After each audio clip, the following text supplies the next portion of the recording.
8:06. Thank you for the pleasure of your company. Hundreds of Hutt Valley High School students have been forced to study from home again after lockdowns and all that nonsense due to their classrooms being riddled with leaks and mould. In March, several classrooms in the school's C block were evacuated and sealed off. This is incredible. After unsafe levels of mould were detected, the block has been slated for demolition. The school's board's chairman says more work needs to be done, but students say lack of funding has contributed to this, and they say the situation could have been avoided. It's basically entirely untenable. So this morning, school students will gather outside Parliament to protest the conditions. For more on this, we're joined by head boy Patrick Maslin and head girl Charlotte Leach. Morning, Korua. Nice to have you both with us. Thank you so much. You're very smart, the pair of you.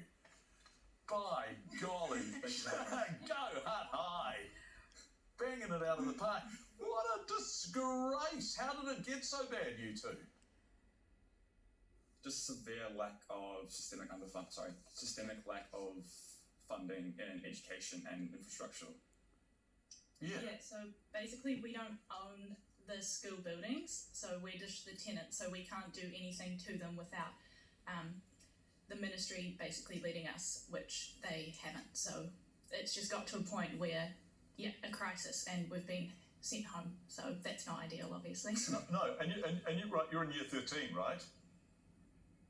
Yeah, both of us. Yeah, and presumably if you're in year 13, you actually want to be at school. So you have chosen to stay on for this final year. So you don't actually want to be learning from home. Yeah. Can you describe the classrooms? Can you describe what the conditions were like before you actually moved out? Well, it was both of our form class in year 9, and everyone's liking that block so much, it's like a prison. It was always cold, musty, and it's just not a place you really want to be. Yeah, there's no insulation, ventilation, anything like that. It's in winter, spell ones, it's freezing. It's cold. Yeah, definitely not the modern learning environment by, any stretch of the imagination. No insulation. Now, as a Wellington boy, I know the southerly would cut through you in July, and so you were sitting there in a non-insulated, mouldy, stinking, rotting classroom. Yeah. Yep, have to be there for 9. Yeah, concrete walls. Yeah, just not a great place to learn. No one was shocked when it turns out they had unsafe levels of mold. Yeah. No one was shocked that they had to be sealed off. It's just nuts. Okay, so what are you doing today? So So what are you doing to make the point that this isn't good enough? Well, because for us year 13s, we have our roster day at home, so we're supposed to be doing distance learning, and so we said why not do our distance learning at Parliament. So we're meeting at 9:50 at outside Wellington train station and marching all together to be at Parliament for 10 o'clock, and we're just going to be doing our schoolwork from there. That's a very good just idea. To sort of demonstrate, how much we need to be in class and how much of a disadvantage we're at by being sent home. Tell me about the last year or two. How you spent? I mean, everyone has, and we've all been in the same boat, right? Working from home, but to have been forced by lockdown to learn from home, and then be forced by the circumstances of a school that has simply not been cared for well enough by the ministry to work from home. You must have had a guts full of working from home, have you? Yeah, it's not the greatest, but again, the ministry, the response has been pretty excellent. We have these learning hubs that are actually really good. They're close to the school, and so that has been all great. But we should not be in this situation in the first place. It's just frustrating to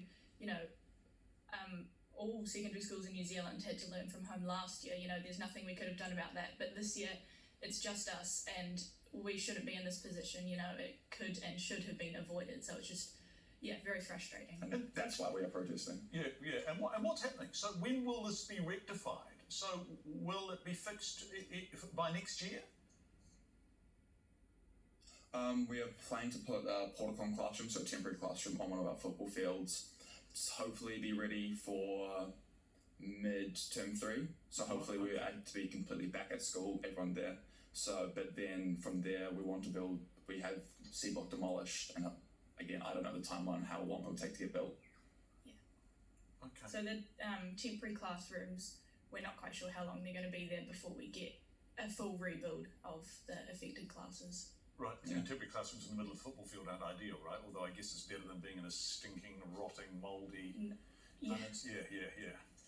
I mean... They are a lot nicer than what we've previously had. I've heard about them. They're large, they're spacious. They've got heat pumps. heat pumps, insulated. So actually, like, I'm looking forward to the comparatively as to they like said on Monty even Python. aspects of the rest of like. Hey, so, Charlotte, what do you want to do next year? What do you go? So after finishing year 13 at Hadley High, have you decided what you're going to do in life? I'm not quite sure, to be honest. I was thinking possibly law, but unsure. Well, aim high. Patrick, what about you? Well, we're both heading down to Otago in a few weeks' time for the open day, and there's just so many courses down there that I'm really interested in. I'm really interested in the medicine course down there, or the anthropology course, even the law course, or even the marines research. There's just so much I want to do.